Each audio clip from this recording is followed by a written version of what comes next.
Olá, o nosso boa noite a você.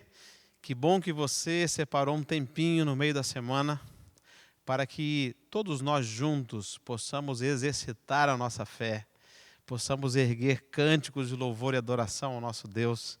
E isso faz tanto bem à nossa alma, louvar o nome do Senhor. Eu quero convidar você agora a aquecer o seu coração, cantando, louvando e falando sobre o amor que nós estamos desenvolvendo na caminhada cristã.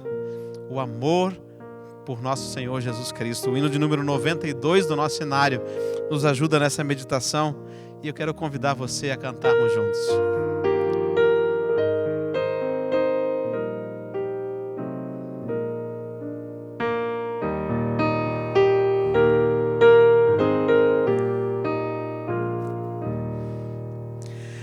Eu te amo, meu mestre, meu bom Salvador.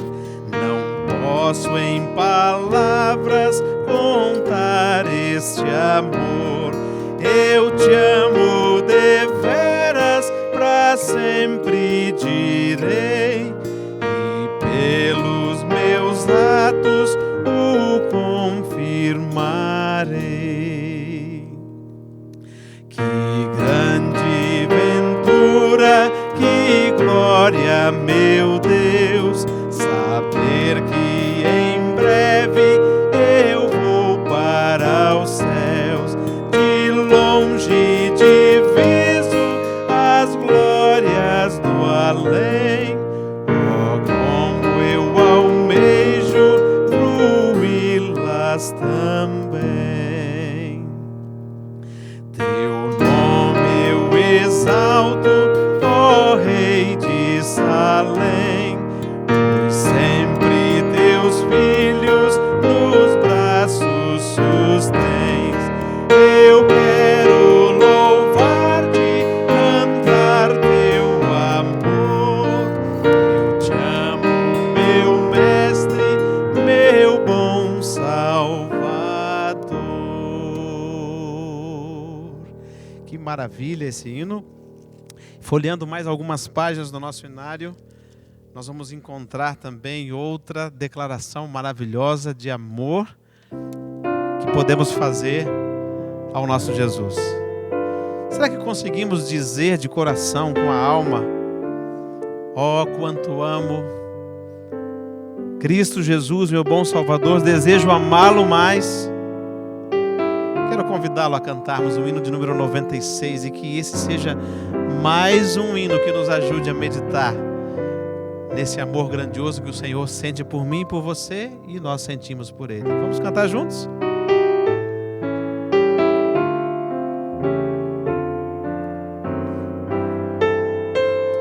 Cante como um hino de gratidão ao Senhor também.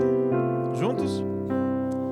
Cristo Jesus é meu bom Salvador, desejo amá-lo mais. Todos os dias Ele é meu pastor, desejo amá-lo mais. Declare: a Cristo eu amo, ó quanto amo, a cruz a vida Ele deu, com seu sangue Jesus me salvou assim. Em gratidão sou seu.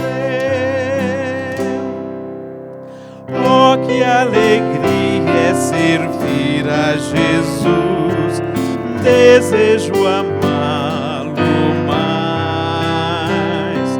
Sempre com Ele eu vivo na luz, desejo amá-lo mais. Declare: a Cristo eu amo, ó quanto amo, na cruz a vida Ele deu, com seu sangue Jesus me salvou assim.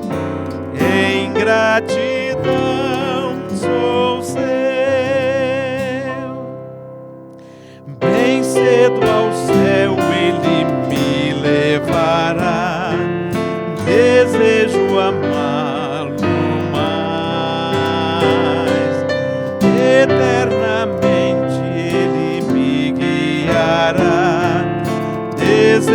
amá-lo mais. Declare com convicção. A Cristo eu amo, oh, quanto amo. Na cruz a vida Ele deu. Com seu sangue Jesus me salvou assim. Em gratidão sou seu.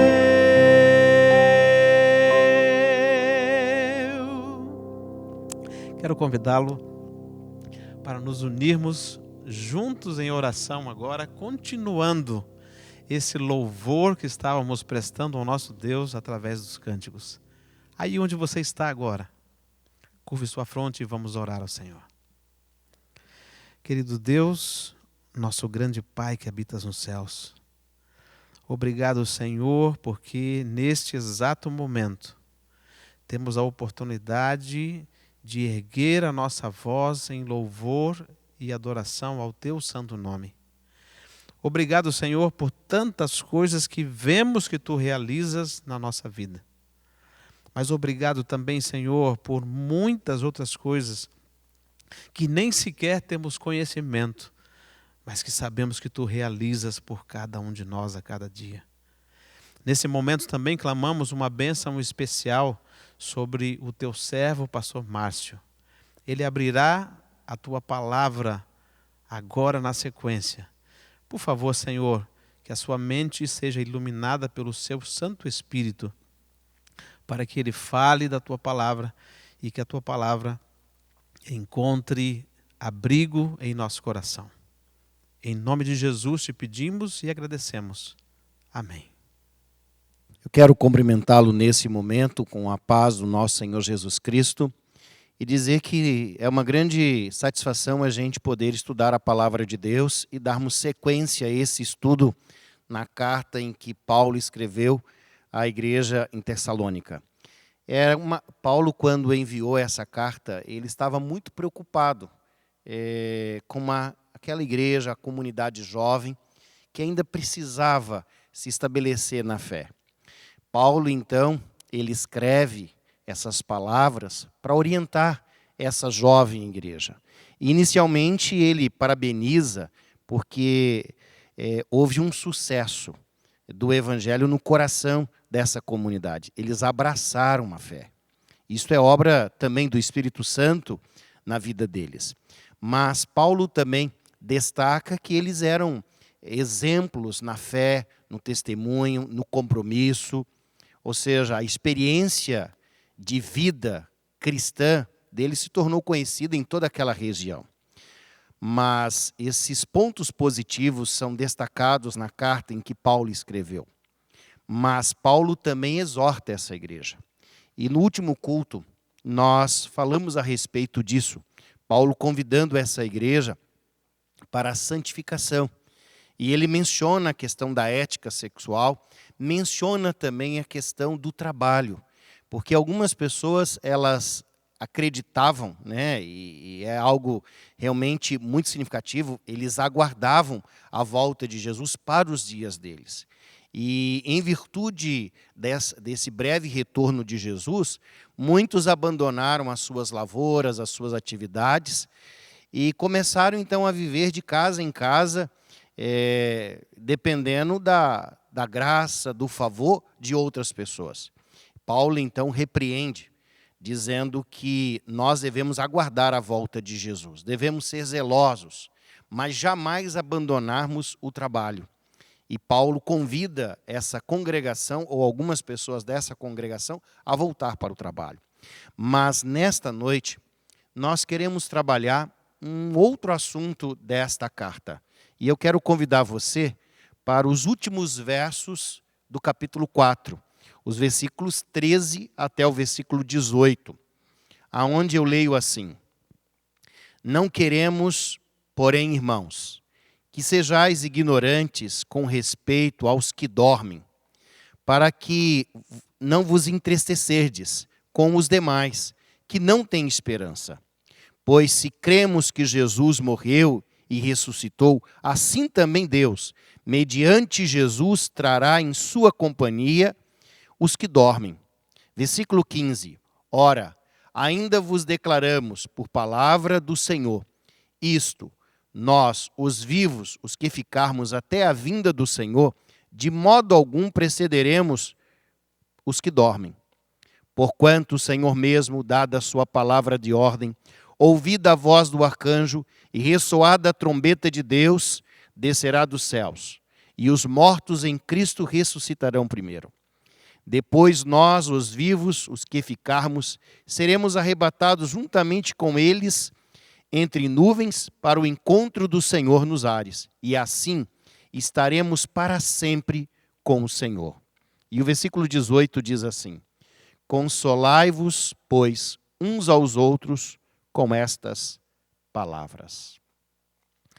Existem 3 expressões que são expressões que nós gostamos muito de ouvir. E a primeira expressão que todos nós apreciamos é eu te amo. Nós gostamos de ouvir isso, quer seja da esposa, quer seja do esposo, quer seja de um filho ou de uma filha.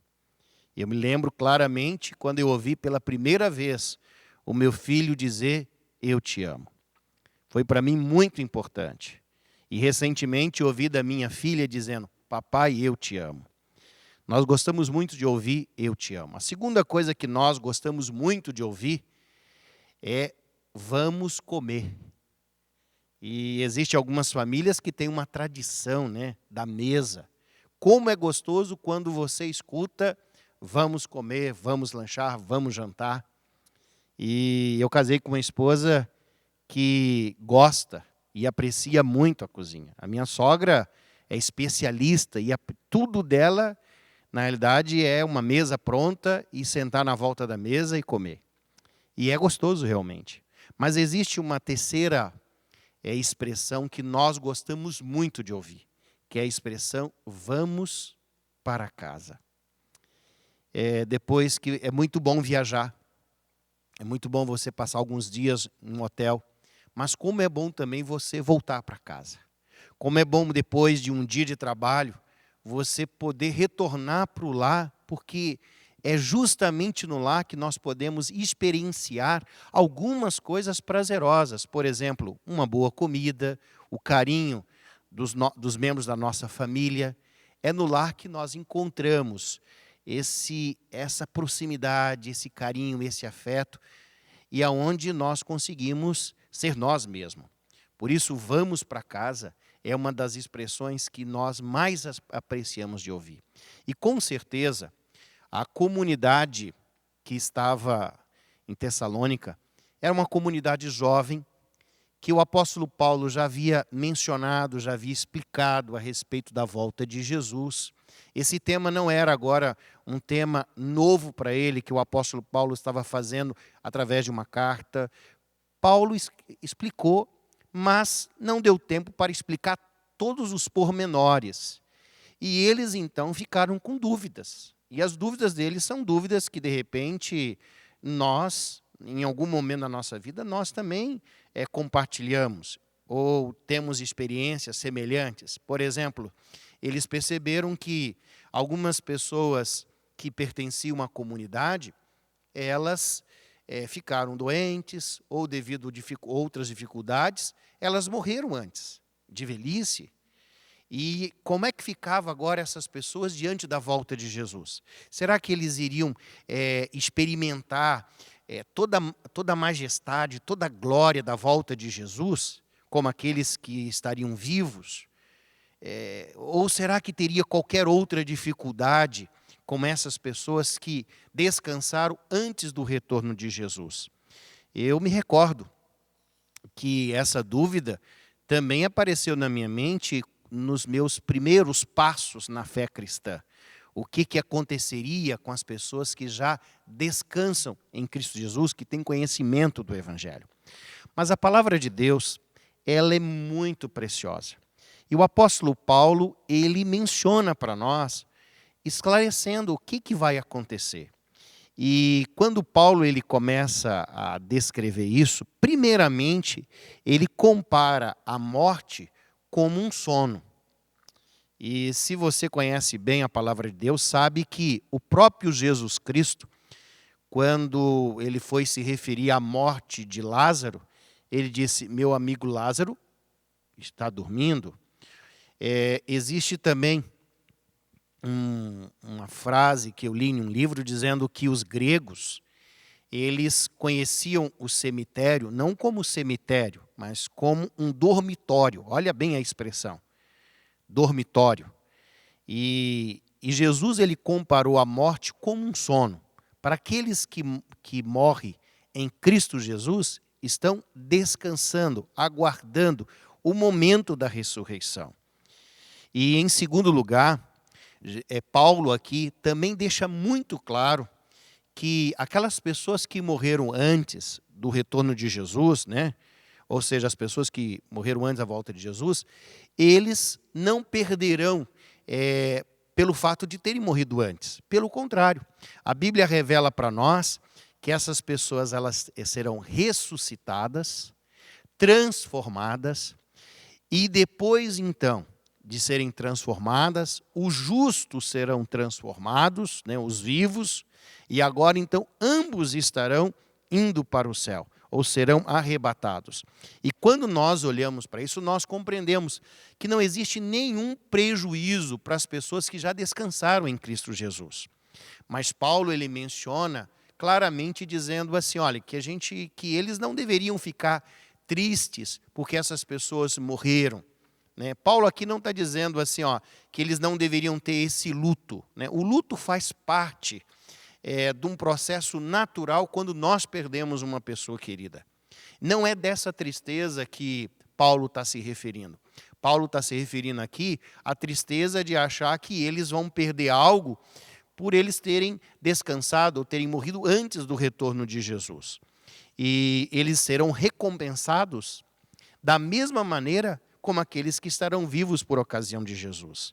Então, quando nós olhamos, por exemplo, para aquelas pessoas que perdem os seus entes queridos, e essas pessoas não têm essa crença fundamentada na palavra de Deus, quando nós olhamos para cerimônias fúnebres, ou de repente de um sepultamento, onde a pessoa não vive a fé cristã, o luto é diferente, o luto é desesperador, você não encontra palavras para consolar, mas quando você vai até uma cerimônia fúnebre de uma pessoa que tem um temor de Deus e que você sabe que essa pessoa teve uma experiência com Cristo, é confortador você saber que mesmo diante do luto, da tristeza, existe uma esperança viva no coração de cada um de nós, que é a esperança da volta de Jesus.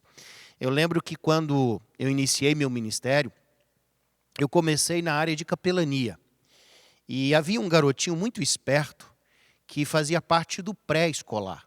E como eu contava história para aquelas crianças, eu conhecia as crianças e eu abraçava aquelas crianças, cumprimentava na porta, dando boas-vindas à escola. Mas aquele garoto que eu estou me referindo era um garoto que também eu tinha uma proximidade, porque ele era filho de um colega que era pastor. E o garoto sabia o Pai Nosso em inglês. Ele pronunciou essa oração na formatura dele do pré-escolar, mas no ano seguinte, quando ele iria fazer a primeira série, o primeiro ano, ele estava muito animado. Os pais já haviam comprado a mochila, ele já estava ali na expectativa nos primeiros dias de aula, só que antes do início das aulas, nós tivemos ali o período do carnaval. E o pai foi com o filho para um retiro. E como é meio comum, né, retiro de carnaval tem que ter água, né, um período quente. E ele estava numa praia. E a criança simplesmente afogou ali aos pés do pai. A família não conseguiu explicar, ninguém conseguiu explicar muito bem como é que aconteceu. Mas o garoto faleceu. E quando eu passei da frente da igreja e vi aquele movimento e fiquei sabendo dessa história, eu fiquei muito triste, né, com a história daquele aluno, daquele colega, e eu fui até o culto fúnebre. E eu vou dizer uma coisa para você. Eu fui ali ensaiando algumas palavras para poder me aproximar daquele pai, daquele colega e dizer, quem sabe, algumas palavras na tentativa de confortar. Mas a minha surpresa foi que aquele casal, diante do corpo do filho, sem vida, eles subiram até a plataforma da igreja e, diante de uma igreja cheia, eles louvaram o nome de Deus. Eu não me esqueço dessa cena, daquele casal de pais cantando diante do corpo frio e sem vida do filho, mas na esperança de que muito em breve, na volta de Jesus, eles estarão recebendo o corpo agora com vida do seu filho. Sabe, a palavra de Deus deixa muito claro para nós essa esperança. Mas quando a Bíblia fala dos mortos, aqueles que descansam em Cristo Jesus, nos dá essa certeza. E quanto aos vivos, o apóstolo Paulo também, ele usa aqui uma palavra no grego, que é muito comum no Novo Testamento, que é a palavra parousia. Essa palavra é a palavra usada para se referir ao retorno de Jesus. E o que ela significa?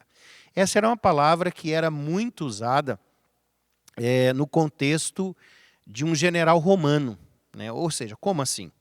Os generais iam para suas guerras, para suas batalhas, e no momento então que eles voltavam dos conflitos vitoriosos, eles então agora com a sua roupa especial, em um cavalo preparado com seu exército, eles entravam triunfantemente pelas avenidas ou pela rua principal da cidade.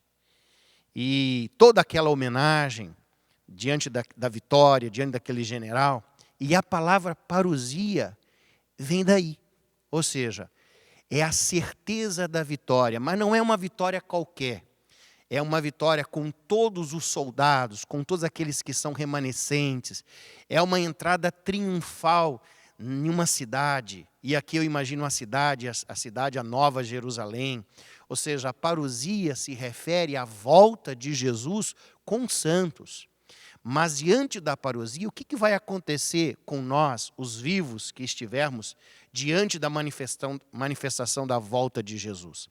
A palavra de Deus diz para nós claramente que como num abrir e fechar de olhos, como um piscar de olhos, coisa instantânea. A Bíblia diz assim que no momento em que Jesus volta, os mortos em Cristo ressuscitarão primeiro. E depois nós, os vivos, seremos transformados num abrir e fechar de olhos. Você agora pode imaginar então uma cena? Aqueles que morreram em Cristo ressuscitam de maneira gloriosa. Aqueles que estarão vivos por ocasião da volta de Jesus serão transformados. E agora os dois grupos, eles se reúnem e eles são levados, conduzidos ao céu. E aí começa uma viagem para o lar. Que viagem! Que cena espetacular. Eu tenho certeza que esse é o anseio e o desejo de muitos de nós. E esse também é o desejo do meu coração. Eu cresci em uma casa simples e a gente tinha uma casa pequena e a gente compartilhava, né? Tinha somente 2 quartos. A minha mãe e meu pai ocupavam um quarto e eu, a minha avó e as minhas irmãs, nós ocupávamos um outro quarto. E a minha avó já tinha uma certa idade, então as minhas irmãs ocupavam a cama, cada uma tinha uma cama, eu também tinha a minha cama, e a minha avó dormia num sofá. Mas esse sofá, ao mesmo tempo, ele virava uma cama. Mas antes de virar uma cama, ele era um ambiente muito gostoso, porque a gente podia ouvir as histórias antigas da época da minha avó. Mas, em determinado momento da minha vida cristã, eu também comecei a perceber que a minha avó estava envelhecendo. Eu estava crescendo, mas ela estava envelhecendo. E a minha avó não é daquelas avós que simplesmente vê os netos de vez em quando. Eu cresci na companhia dela como se fosse uma primeira ou segunda mãe. E era uma avó muito presente, que ajudava financeiramente, que estava presente na educação e nos defendia e nos tratava como filhos. E ao perceber assim o envelhecimento, muitas noites eu passei acordado, porque tinha no meu coração aquele sentimento assim: minha avó vai morrer. Quando é que ela vai morrer? E todas as vezes que eu ia à igreja, eu procurava ouvir as mensagens dos pastores e dos outros pregadores, mas quando eles falavam da volta de Jesus, aquilo preenchia meu coração. E eu fui entendendo pela palavra de Deus, pelos estudos bíblicos também que ministrava, que a volta de Jesus dá para nós uma segurança de que mesmo diante da morte, nós temos uma esperança maior. Quando Deus coloca para nós e descreve as cenas deste mundo, esse mundo, apesar de ser um mundo frio, um mundo escuro, de trevas, Deus apresenta para nós uma manhã gloriosa. Deus não apresenta um fim, dizendo assim: tudo vai acabar, tudo vai ser destruído com uma bomba, com algo, com uma guerra nuclear. Deus apresenta para nós que a volta de Jesus será uma grande intervenção na história desse mundo para resgatar e para devolver a vida daquelas pessoas que descansaram em Cristo Jesus. E realmente a minha avó veio a adoecer. E não morreu pela velhice, ela faleceu com 73 anos. Mais ou menos há 30 anos atrás. Ainda a imagem de uma avó no hospital não sai da minha mente.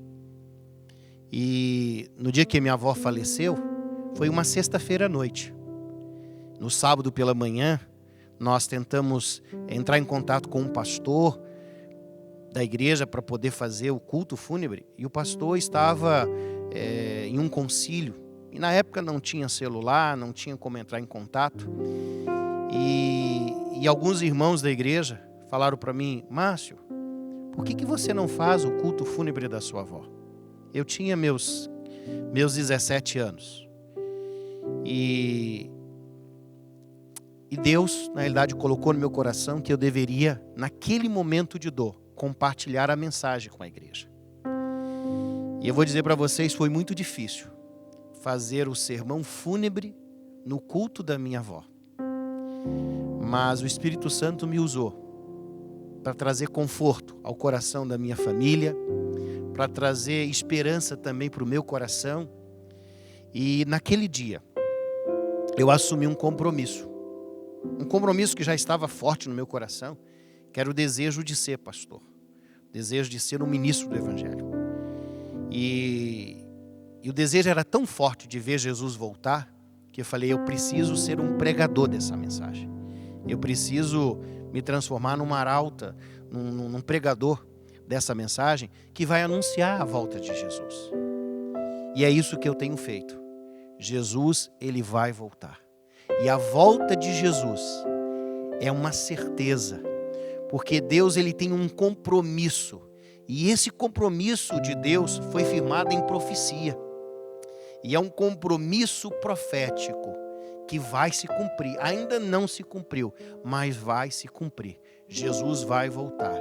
E quando Jesus voltar, ele vai transformar a nossa vida. Vai transformar as pessoas que descansaram em Cristo Jesus, vão ressuscitar. E nós juntos iremos para o lar. Que Deus nos abençoe e que essa mensagem ela possa trazer esperança para o seu coração, como trouxe para o meu, e que nós possamos nos agarrar nessa certeza da volta de Jesus.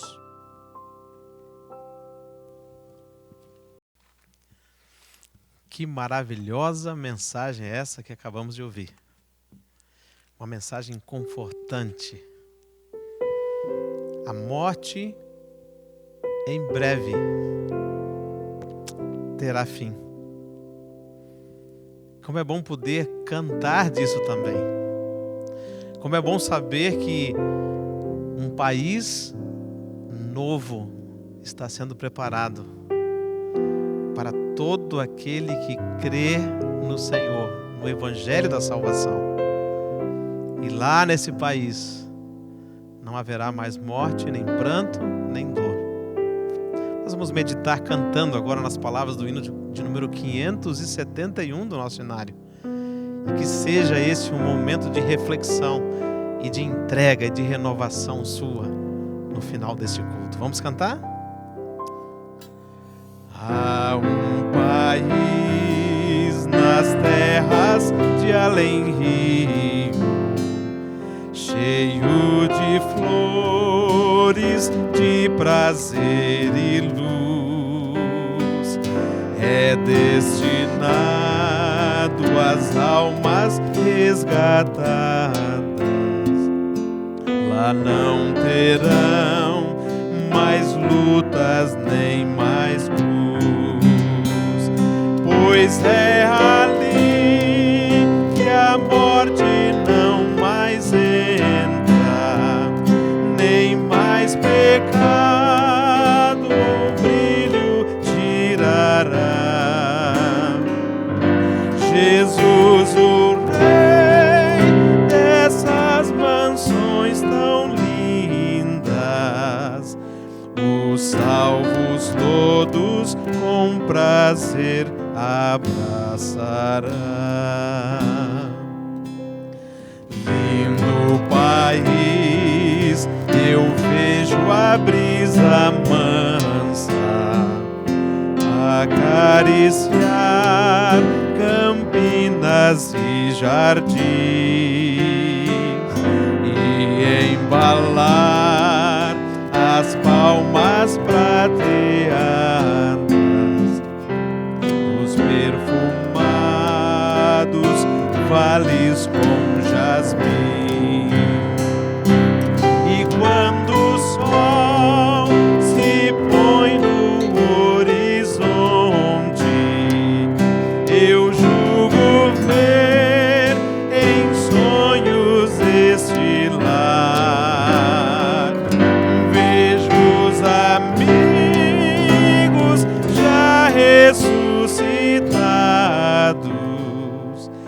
e todos nós o nosso bom Jesus louvar.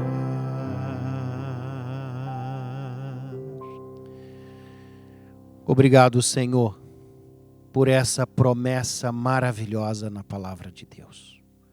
Obrigado, Senhor, porque o nosso mundo, ele não terminará em dias sombrios, sem vida, sem esperança. Nós temos uma esperança maravilhosa, a esperança da volta de Jesus. Quando Deus estará ressuscitando aqueles que descansam em Cristo Jesus e transformará todos aqueles que estão vivos e que creem no nome do Senhor. Senhor, nós queremos fazer parte desse grupo que estará indo para o céu, morar contigo e habitar contigo, reinar e julgar. Que Deus nos abençoe, para que a volta de Jesus e essa esperança continue forte, latente em nosso coração. E que diante dos nossos afazeres neste mundo, jamais possamos abrir mão dessa direção e desse foco. Que Deus nos abençoe, nos dando um restante de semana abençoado. É o que nós rogamos no doce nome de Cristo Jesus. Amém.